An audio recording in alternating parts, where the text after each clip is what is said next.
26 अप्रैल को यूएस ने 3 Indian companies को बैन कर दिया, उन पर सैंक्शंस लगा दिए इलीगल ट्रेड करने के आरोप में। और फिर हाल ही में मई महीने में ही इंडिया और ईरान 2003 से रुका हुआ चाबहार पोर्ट का डील साइन करने ही वाले थे कि यूएसए की तरफ से एक बार फिर से इंडियंस पर सैंक्शंस लगाने की धमकी आने लगती है। इस डील से इंडिया को बेसिकली बिलियंस ऑफ डॉलर्स का फायदा हो सकता है, लेकिन यूएसए इससे बिल्कुल नाराज है। बट इंडिया ने on the other hand USA की बिल्कुल नहीं सुनी और 24 मई को यह एग्रीमेंट सक्सेसफुली हमने साइन कर दिया। लेकिन एक मिनट, ये तो वही यूएस है ना जिसके पिछले तीनों प्रेसिडेंट्स ने इंडिया को अपना सबसे बड़ा एलाय और ग्रेट फ्रेंड बताया था। I believe America can be India's best partner. America will always be faithful and loyal friend to the Indian people. That the relationship between the United States and India will be one of the defining relationships of the 21st century. सो आज आखिर वही US अपने सबसे closest alloy India पर इतने सारे sanctions क्यों लगा रहा है? हम इंडियंस ने ऐसा क्या कर दिया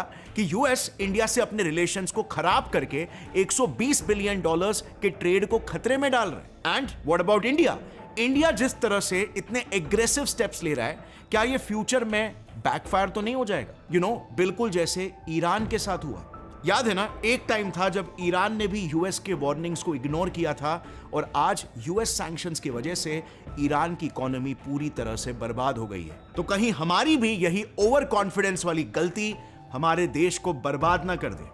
लेकिन यार, अगर आप अभी ग्लोबल सिचुएशन देखोगे ना तो बहुत ही इंटरेस्टिंग चल रहा है। अगर आप दूसरे कंट्रीज के भी पॉलिटिक्स पे थोड़ी सी नजर घुमाओगे तो आपको पता चलेगा कि इंडिया इकलौती कंट्री नहीं है जो यूएसए के बातों को नहीं मान रही है। आज के तारीख में जो देश यूएसए के लिटरली प्यादे हुआ करते थे, वो भी आज यूएसए को खुलेआम डिसओबे कर रहे हैं। जैसे फ्रांस का एग्जांपल ले लीजिए। साल 2018 में फ्रांस ने ये खुलेआम बोल दिया था कि यूएस हम तेरे एलाय है, तेरे गुलाम नहीं। इनफैक्ट रशिया यूक्रेन वॉर में तो उन्होंने ये तक बोल दिया कि रशिया अगर यूक्रेन पर न्यूक्लियर बॉम्ब से भी अटैक कर दे, फिर भी हम रशिया को कुछ नहीं करेंगे, जबकि फ्रांस तो एक नेटो मेंबर है। French President Emmanuel Macron has just said that his country will not strike Russia even if Moscow uses tactical nuclear weapons against Ukraine. US का दूसरा एलाय यूके, वो तो चाइना की तरफ चलते जा रहा है। यूएस के ऑब्जेक्शन के बाद भी यूके ने चाइनीज कंपनी हुआवे को अपने यहां पर 5G टेक्नोलॉजी टेंडर दे दिया। Even American prisoner Julian Assange का केस ले लो, जिसे पिछले 6 सालों से यूएस मांग रहा है, यूके गवर्नमेंट उसे एक्स्ट्राडाइट करने से सीधा मना कर रही है। इजराइल की बात करते हैं, अमेरिका का सबसे क्लोजेस्ट एलाय हमेशा इजराइल रहा है, लेकिन अब वो भी यूएस की बात बिल्कुल नहीं मान रहा। हाल ही में यूएस ने इजराइल को धमकी दे दी थी कि अगर वो राफा पर अटैक करेगा तो फिर यूएस इजराइल को वेपन्स नहीं देगा। इस पर नेतान्याहू का काउंटर ये था कि कोई बात नहीं, हम नाखून से भी वॉर लड़ लेंगे, लेकिन हम यूएस की मदद नहीं लेंगे, हमें उसकी कोई जरूरत नहीं। और फिर यूएस के अगेंस्ट जाकर भी at the end of the day उन्होंने राफा पर अटैक कमिट किया।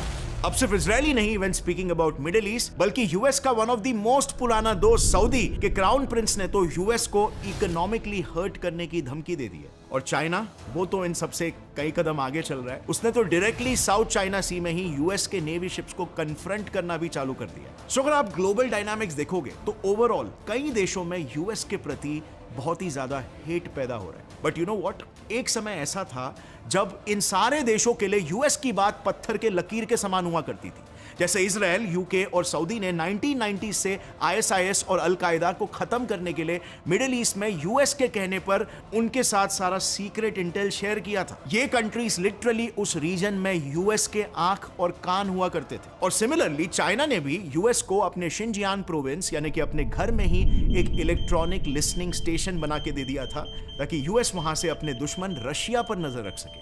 और यूएस ने भी इन देशों की खूब मदद की थी उस दौरान। कई देशों को तो यूएस ने बिलियंस ऑफ डॉलर्स के एड्स देकर उनकी इकोनॉमी को बचाया था, खड़ा किया था और ग्रो किया था।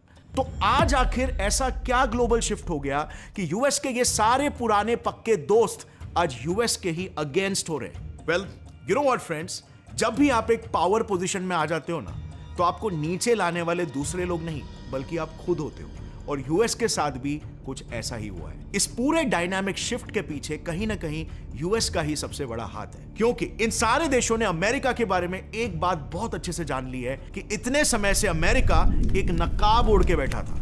वो एक हाथ से इन देशों को पैसे तो दे रहा था, लेकिन दूसरे हाथ से उसी पैसों से उन देशों की कब्र खोद रहा था। बिलीव करना थोड़ा मुश्किल लग रहा है, राइट? वेल डोंट वरी, काफी सारे एग्जांपल्स और केस स्टडीज के प्रूफ्स के साथ आज मैं आपको ये बताऊंगा कि कैसे यूएस दुनिया के सामने पीस और ह्यूमैनिटी का एक मसीहा बनता है, जबकि इनके दूसरे देशों में पीसफुल कारनामे तो ऐसे हैं कि उनके फोटोज को भी अगर आप गूगल में सर्च करो तो गूगल तक उसे ब्लर करके दिखाता है। रुको, डिटेल में समझाता हूं। यूएस अपनी ग्लोबल इमेज को ना बहुत ही अच्छी तरह से मेंटेन करके रखता है। क्या आप बता सकते हो कि दुनिया भर में प्रेजेंटली यूएस कितने वॉर्स लड़ रहा है? वेल, यूएस के हिसाब से इसका आंसर है 0। इसका मतलब बेसिकली ये है कि at present US military personnels officially किसी भी वॉर या किसी भी कॉम्बैट में इन्वॉल्व ही नहीं है। बेसिकली यूएस के पार्लियामेंट के ही हिसाब से उन्होंने लास्ट वॉर साल 1942 में ही लड़ा था as an ally of axis power, और तब से लेकर आज तक यानी कि ऑलमोस्ट 80 सालों से यूएस ने कोई भी वॉर नहीं लड़ा है। वंस अगेन ऐसा उनका कहना है। सो दिस वुड मीन कि यूएस आज दुनिया के सबसे पीसफुल कंट्रीज में से एक है, राइट? लेकिन अब सवाल यहां पर यह आता है कि जब यूएस वॉर ही नहीं लड़ता तो हर साल यूएस $800 बिलियन से भी ज्यादा का मिलिट्री एक्सपेंस क्यों कर रहा है? ये इतने सारे पैसे क्लोज टू $1 ट्रिलियन आखिर जा कहां रहे हैं? वेल, इस मामले में यूएस का कहना यह है कि क्योंकि यूएस एक सुपर पावर है और उसके ऊपर दुनिया को बचाने की रिस्पॉन्सिबिलिटी है, सो इसीलिए अगर आप देखोगे तो यूएस को Afghanistan, Iraq, Libya, Pakistan, Somalia, Syria और येमेन जैसे देशों में ह्यूमैनिटेरियन इंटरवेंशन करना पड़ता है। और ये तो कुछ ही देश के नाम है। आज भी दुनिया में 51 से भी ज्यादा ऐसे कंट्रीज हैं जिनके साथ यूएस का डायरेक्टली पैक्ट या डील साइंड है उनको प्रोटेक्ट करने का। Responsibilities of a super power, you know. और इसीलिए ही यूएसए अपने हिसाब से कंट्रीज पर सैंक्शंस भी लगाता है। 26 अप्रैल को यूएस ने इन 3 इंडियन कंपनीज के ऊपर यह कहते हुए सैंक्शंस लगा दिया था कि इन इंडियन कंपनीज ने कुछ ईरानियन ड्रोन्स को इलीगली रशिया एक्सपोर्ट किया। यूएस ने यह बोला कि हम वो किसी भी कंट्री को नहीं छोड़ेंगे जो ह्यूमन राइट्स वायलेशन करने वाले ईरान जैसे कंट्री के साथ रिलेशन रखे, और उसने हमारे इन 3 इंडियन कंपनीज को ग्लोबली बैन कर दिया ताकि कोई भी देश अब से उनके साथ ट्रेड ना कर पाए। और वो अलग बात है कि बाद में मालूम पड़ा कि ये कंपनीज एक तरह से कुरियर सर्विसेज चलाती थी, यानी कि जैसे अगर आपके घर पे जोमैटो से कोई डिलीवरी बॉय ऑर्डर डिलीवर करता है तो वो थोड़ी ना ये देखता है कि पार्सल के अंदर पिज्जा है या बॉम्ब। सो प्रॉब्लम को रूट से समझे बिना यूएस ने तो इन्हें सीधा बैन कर दिया। लेकिन आज का इंडिया चुप बैठने वालों में से नहीं है। इंडिया ने इन सैंक्शंस पर चुप बैठना तो छोड़ो, उल्टा इंडिया अब खुद यूएस कंपनीज को अपने टर्म्स डिक्टेट करने लग गया। और यूएस कंपनीज फिर भी इंडिया के साथ रिलेशंस नहीं तोड़ रहे हैं क्योंकि उन्हें पता है Indian economy, Indian startup industry आज सबसे ज्यादा बूम कर रही है। सो यूएस ग्लोबली क्या इमेज मेंटेन करके रख रहा है ये तो आप जान गए। अब जानते हैं उनकी एक्चुअल रियलिटी के बारे में। सो पिछले ही साल कार्लेटन यूनिवर्सिटी ऑफ कनाडा में एक रिसर्च कंडक्ट हुआ जिसमें यह पता चला कि यूएस दुनिया भर में शांति लाने के लिए ऑन एन एवरेज हर दिन 46 बॉम्ब्स और मिसाइल्स ब्लास्ट करवाता है। I repeat, every day. Even 2016 में भी जब फॉर्मर यूएस प्रेसिडेंट बैराक ओबामा का टर्म खत्म हुआ था, तब यूएस स्टेट डिपार्टमेंट के हिसाब से सिर्फ 8 साल में ओबामा एडमिनिस्ट्रेशन ने दुनिया भर में 26,000 से भी ज्यादा बॉम्ब्स गिराए थे। और सबसे बड़ी आयरनी तो यह है कि यह सब करने के बाद भी ओबामा को 2009 में नोबेल पीस प्राइज मिला था। अब सवाल यह आ रहा है कि यूएस की ये इतनी बड़ी आयरनी क्या कोई दूसरे देश पकड़ नहीं पा रहे क्या? ये सारे देश यूएस को अपने पॉलिटिकल अफेयर्स में एंटर ही क्यों करने देते हैं? And well, that is because US बहुत ही स्मार्ट साइकोलॉजिकल गेम्स खेलता है। आप अगर इनके एक्शंस को क्लोजली ऑब्जर्व करोगे ना, तो अमेरिका जहां पर भी अपने फोर्सेस को उतारता है वहां बड़े ही स्मार्टली उसे ग्रेट पीआर से वॉर नहीं बताता, बल्कि एक ह्यूमैनिटेरियन इंटरवेंशन या पुलिस एक्शन का नाम दे देता है। और जब उनके ऐसे ऑपरेशंस में आम जनता मारी जाती है तो वोकैबुलरी यहां पर देखो, कोलैटरल डैमेज का नाम दे देता है। इनफैक्ट ये व्हाइट वॉशिंग टर्म तो यूएस ने ही खुद वियतनाम वॉर के टाइम पे इंट्रोड्यूस किया था अपने पीआर के लिए। इवन साल 1949 में यूएस ने बड़े ही स्मार्टली अपने डिपार्टमेंट ऑफ वॉर का नाम चेंज करके डिपार्टमेंट ऑफ डिफेंस रख दिया था। अब ये भी एक वेल प्लान्ड साइकोलॉजिकल मूव था ताकि दुनिया में कभी भी यूएस को एज एन एग्रेसर ना देखा जाए। और इनके ये सारे हथकंडे खाली गवर्नमेंट तक ही सीमित नहीं है, इनकी मीडिया भी ग्लोबली सेम नैरेटिव को ही पुश करती है। जैसे फॉर एग्जांपल अगर आप इस वीडियो में देखो तो सीरिया में बशर अल असद की गवर्नमेंट को डिस्टेबलाइज करने के लिए जब यूएस आर्म सिविलियंस पर मिसाइल अटैक्स कर रहा था, तब एक अमेरिकन एंकर लोगों की जान लेने वाले लॉन्च को देखकर यूएस की तारीफ करते हुए ब्यूटी ऑफ आवर वेपन्स बोल रहा है। Guided by the beauty of our weapons, and they are beautiful pictures. insinuating कि US के beautiful weapons have finally come to Syria's rescue. I can't describe because what we have seen the last 2 days is indescribable. जबकि US के इस humanitarian intervention की असलियत अगर आप जान जाओगे ना, तो आई कैन गारंटी यू इसके बाद से यूएस के प्रति आपका नजरिया हमेशा हमेशा के लिए बदल जाएगा। चलो इसके पीछे की इंटरेस्टिंग स्टोरी को थोड़ा सा समझते हैं as a case study. So basically 1990 से ही यूएस अपने वॉर को दुनिया में 2 रीजंस बता के मार्केट करते आए। नंबर 1, वो दुनिया में पीस के लिए लड़ रहा है, और नंबर 2, कम्युनिज्म को काउंटर करने के लिए लड़ रहा है, बिकॉज कम्युनिज्म एक बहुत ही हानिकारक आइडियोलॉजी है। बट इसके पीछे की असल वजह है यूएस का the infamous game of thrones, यानी कि पावर और डोमिनेंस में रहने के कमिटेड इंटेंशंस, जिसके लिए यूएस के 3 फंडामेंटल स्ट्रैटेजीज है।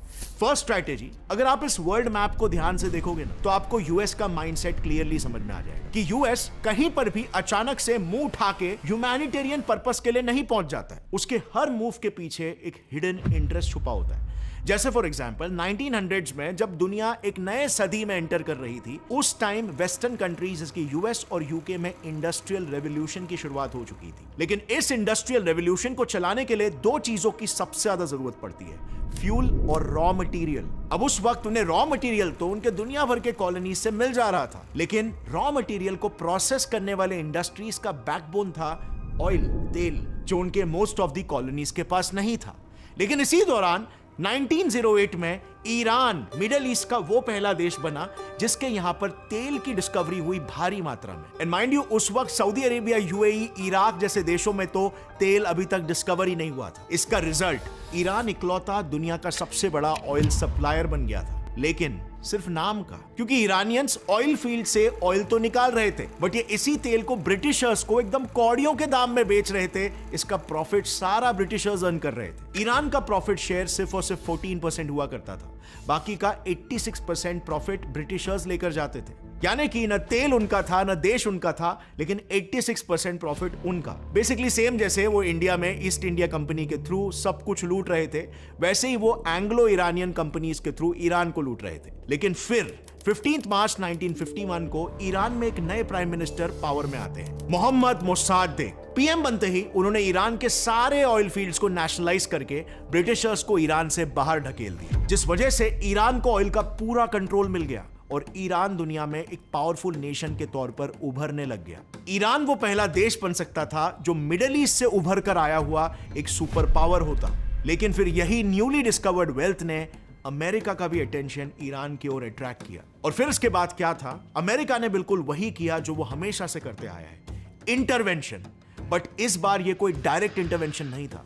बड़े ही स्मार्टली अमेरिकन CIA और यूके की MI6 ने मिलकर ईरान में एंटी मुसाडेक प्रोपोगेंडा चलाया। मुसाडेक को पब्लिकली ऐसे पोर्ट्रे किया जाने लग गया कि ईरानियन किंग मोहम्मद रजा पहलावी के लिए एक बहुत बड़ा थ्रेट है। इस प्रोपोगेंडा से सिर्फ 2 सालों के अंदर ही मोसाडेक का कू करवा के ईरान में अमेरिकन और ब्रिटेन के पपेट मोहम्मद रजा पहलावी को इंस्टॉल कर दिया गया। और फिर बिल्कुल वही हुआ जो अमेरिका और ब्रिटेन चाहते थे। उसके पावर में आते ही अमेरिकन और ब्रिटिश ऑयल कंपनीज जिसकी एक्सॉन, गल्फ ऑयल, मोबिल और स्टैंडर्ड ऑयल ईरान में आके ऑयल एक्सट्रैक्शन से बिलियंस ऑफ डॉलर्स कमाने लग गए। और यही है एग्जैक्टली अमेरिका की फर्स्ट फंडामेंटल स्ट्रैटेजी। पहले एक स्टेबल कंट्री में अनसूटेबल कैंडिडेट को पावर से उठाकर फेंको और वहां अपने एक पपेट को इंस्टॉल करो, जहां से आपके हिसाब से लीनियंट लॉज और पॉलिसीज वो बनवाए ताकि आप उनके नेचुरल रिसोर्सेज को एक्सट्रैक्ट करके बिलियंस ऑफ डॉलर्स का प्रॉफिट एंजॉय करो। लेकिन अमेरिका इसके बाद भी ईरान में नहीं रुका, बल्कि उसने अपने सेकेंड स्ट्रैटेजी का इस्तेमाल करना शुरू कर दिया ईरान को और ज्यादा लूटने के लिए। बेसिकली इसके बाद यूएस ने एक कदम और आगे बढ़कर अपने पपेट पहलावी के मन में भी इनसिक्योरिटीज पैदा करना शुरू कर दिया कि जनता उसका भी तख्ता पलट रातों रात कर सकती है, सो उसके पास एक स्ट्रॉन्ग मिलिट्री होने की जरूरत है। अब जब यूएस अगर आपको बोल रहा है कि आपको एक स्ट्रॉन्ग मिलिट्री की जरूरत है, तो समझ जाओ कि वो क्या बेचना चाहता है आपको। एज अ रिजल्ट यूएस ने उसे $13 बिलियन के वेपन्स बेच दिए। एंड यू वोंट बिलीव, इसके बाद सिर्फ 25 सालों में अमेरिका ने ईरान से बिलियंस ऑफ डॉलर्स कमाए through oil and weapon sale. But America के सोने के अंडे देने वाली मुर्गी 11 फरवरी 1979 को हाथ से निकल गई, जब पहलवी के खिलाफ ईरानियन रेवोल्यूशन हुआ और वहां एक Islamic leader ayatollah Khomeini power में आ गए। क्योंकि पावर में आते ही उन्होंने भी ईरान के सारे ऑयल फील्ड्स को नेशनलाइज कर दिया, और इसीलिए आज तक अमेरिका आयतुल्ला खोमेनी को बुरी तरीके से हेट करता है। सो सेकंड स्ट्रेटजी बेसिकली है to fund and weaponize the opposition. अब खोमेनी ईरानियन रेवोल्यूशन के थ्रू पावर में आए थे, और ईरान में उनकी पॉपुलैरिटी और अथॉरिटेरियन रूल होने की वजह से ईरान में कोई भी ऑपोजिशन खड़ा कर पाना नामुमकिन था, और इसीलिए यूएस ने मिडिल ईस्ट रीजन में अपने विजन को थोड़ा सा जूम आउट किया, और ईरान के जस्ट बाजू में उनको एक potential country with a potential candidate भी मिल गया, Saddam Hussain, the leader of Iraq. अब ये वही दौर था जब दुनिया टेक्नोलॉजिकल एडवांसमेंट की तरफ बढ़ रही थी, और मिडिल ईस्ट के कंट्रीज इसके सऊदी, यूएई और इराक में एक के बाद एक ऑयल डिस्कवरीज हो रही थी, और नतीजन नॉट सो कोइंसिडेंटली यूएस के इन्हीं देशों के साथ नजदीकियां भी बढ़ रही थी। According to American professor and foreign policy expert Noam Chomsky, 1982 एक काफी इंपॉर्टेंट ईयर था, क्योंकि इसी दौरान अमेरिका ने बड़े ही स्ट्रेटेजिकली रोनाल्ड रीगन के लीडरशिप में इराक को स्टेट सपोर्टिंग टेररिज्म के लिस्ट से निकलवाया और एड्स देना शुरू कर दिया। सो इराक की अभी जरूरत थी, सो उस पर फेवर करना शुरू।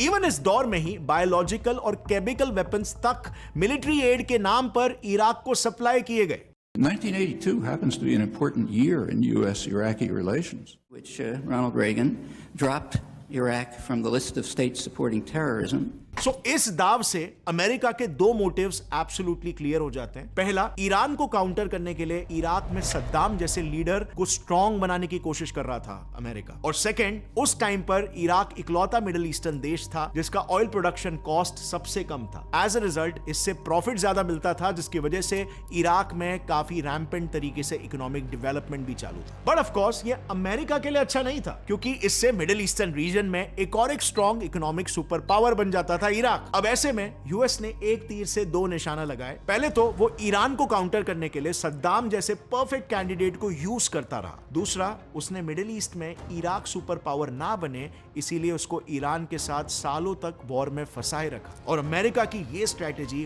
बिल्कुल सक्सेसफुल भी रही। 9 सालों तक दोनों कंट्रीज ने एक दूसरे के साथ एक्सटेंसिवली वॉर लड़ा। डेवलपमेंट तो छोड़ो, 5 लाख से ज्यादा लोगों की जान चली गई, अकेले 2.5 लाख लोगों को मारने का इल्जाम सद्दाम पर आया, और दोनों भी कंट्रीज का $1 ट्रिलियन का नुकसान हुआ। ईरान इराक में लोग और भी ज्यादा गरीब होते चले गए, लेकिन दूसरी तरफ अमेरिका वो दोनों देशों को अपनी technology, arms, ammunition continuously sale करते रहा, अपने जियोपॉलिटिकल पोजीशन को स्ट्रॉन्ग बनाते रहा, और उसका प्रॉफिट मीटर हमेशा बढ़ते रहा। अब बात करते हैं अमेरिका के थर्ड फंडामेंटल स्ट्रेटेजी के बारे में। सो 30 दिसंबर 2006 को अमेरिका ने अपने ब्लू आइड बॉय सद्दाम को जान से मार दिया। रीजन, बेसिकली सद्दाम ने इराक और कुवैत के ऑयल फील्ड्स पर अपना पकड़ बढ़ाना शुरू कर दिया था। अब क्योंकि इन दोनों भी कंट्रीज के ऑयल फील्ड्स में यूएस इन्वॉल्व था, और यूएस मिडिल ईस्ट में घुसा ही था तेल के लिए, सो सद्दाम का उनमें इन्वॉल्वमेंट मतलब डायरेक्टली यूएस के इंटरेस्ट को चैलेंज करना, और दूसरी तरफ वो गल्फ कंट्रीज को यूएस डॉलर की जगह पर यूरोज इस्तेमाल करने को भी कहने लग गया था, which again challenged US hegemony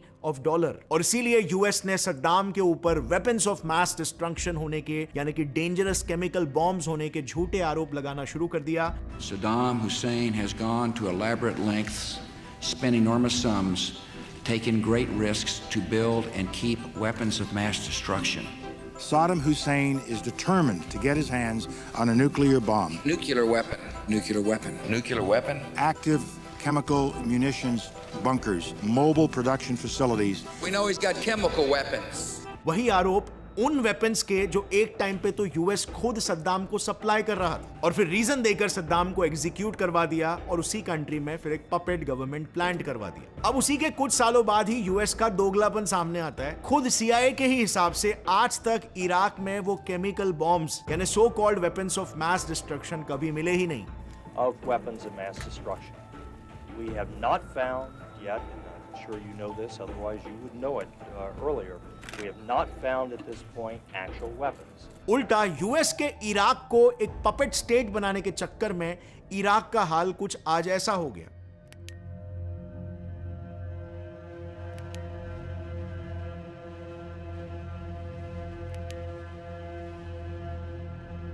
अगर आपको याद होगा तो सद्दाम हुसैन के ही पावर वैक्यूम को फिल करने के लिए बाद में ISIS भी बना, जो कि पूरे दुनिया का सबसे डेंजरस टेररिस्ट संगठन था। और इसीलिए ऐसा कहते हैं कि ISIS के बनने में US का सबसे बड़ा हाथ है। They have a bunch of dishonest people.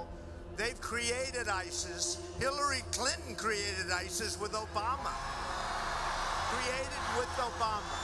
और यही एग्जैक्टली है यूएस की third fundamental strategy, bring instability by creating vulnerabilities. इसी स्ट्रैटेजी को यूज करके अमेरिका ने उस रीजन में ISIS और अल-कायदा दोनों खड़ा किया। नतीजन पूरे मिडिल ईस्ट में अपने इंटरेस्ट को सिक्योर करने के चक्कर में इंस्टेबिलिटी फैला दी, टेररिज्म फैला दिया, जो आज भी सिर्फ मिडिल ईस्ट ही नहीं बल्कि ग्लोबली एक मेजर थ्रेट बन चुका है। अब इसी क्रिएटिंग इंस्टेबिलिटी थ्रू वल्नरेबिलिटी वाले स्ट्रैटेजी से यूएस ने तो अपने घर तक को नहीं छोड़ा। यू वोंट बिलीव, सिर्फ लैटिन अमेरिकन रीजन्स में ही CIA ने 1950 के बाद से 12 देशों में 34 कू अटेम्प्ट्स करवाए हैं। Like in Latin America, after the 1950s, it was basically a CIA playground. They carried out 34 coup attempts in 12 countries. 34. आज आए दिन हम सुनते आ रहे हैं कि इंडो पैसिफिक रीजन में क्वाड, स्क्वाड, ऑकस जैसे ग्रुप्स बन रहे हैं ताकि जापान, ऑस्ट्रेलिया, इंडिया और साउथ ईस्टर्न कंट्रीज को चाइना के एक्सपेंशनिस्ट पॉलिसी से बचाया जाए। और कई बार तो यूएस प्रेसिडेंट खुद free and open Indo Pacific region की बात करते हैं। The vital Indo-Pacific region remains free, open, prosperous, and secure.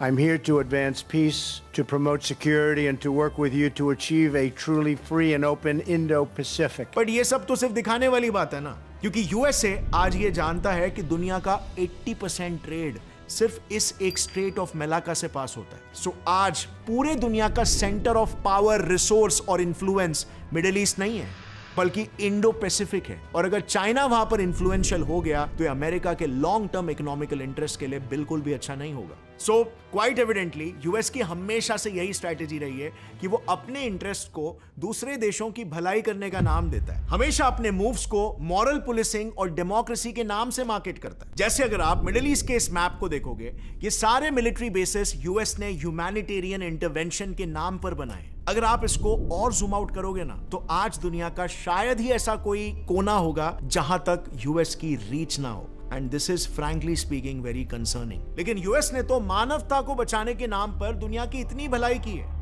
Iraq में 90 लाख लोग, सीरिया में 70 लाख, अफगानिस्तान में 50 लाख और पूरी दुनिया में 3.7 करोड़ मासूम लोग आज बेघर हो गए हैं। फिर ऐसे भी ह्यूमैनिटी के किस्से सामने आए कि सद्दाम के मरने के बाद यूएस ने इराकी प्रिजनर्स को किस हालत में रखा था। जब the infamous Abu Ghraib prison के फोटोज लीक हुए थे तो पूरी दुनिया शॉक हो गई थी। अब इस पे तो एक अलग से पूरा वीडियो ही बन सकता है, लेकिन अभी के लिए मैं आपको कुछ क्लीन इमेजेस दिखा देता हूं, कुछ वेज इमेजेस। अगर आप simple Abu Ghraib prison type भी करोगे तो गूगल पर आपको ऐसे पिक्चर्स मिलेंगे जिसको गूगल ने भी ब्लर करके रखा है और उसकी स्टोरी भी आप समझ सकते हो कि मामला क्या था अबू ग्रैब प्रिजन के पीछे।